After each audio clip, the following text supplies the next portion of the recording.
burun shilliq qavati shishadi. Unda bu oddiy shamollash emas. Ko'pchilik burun bitishini ORV deb o'ylaydi, lekin isitma yo'q. Shuning uchun bu holatda oddiy shamollash dorilari foyda bermaydi. Burningiz doim bitganmi? Isitma yo'q, tomoq og'riq yo'q. Unda bu oddiy shamollash emas. Ko'pchilik burun bitishini ORV deb o'ylaydi, lekin tez-tez aksirsangiz, burningizdan ko'p ajralmalar kelsa, ko'zingiz qichsa, bu belgilar 2 haftadan ortiq davom etsa, bu allergik rinit bo'lishi mumkin.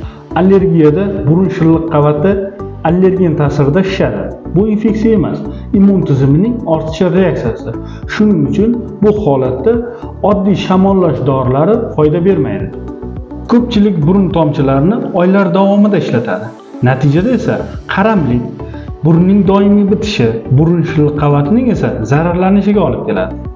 Kasallikni to'g'ri tashxislash va to'g'ri davolash kerak.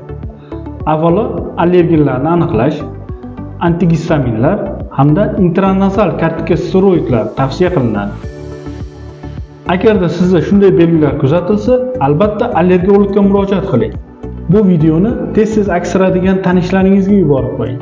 Videoni yo'qotib qo'ymaslik uchun like va obuna bo'lishni unutmang.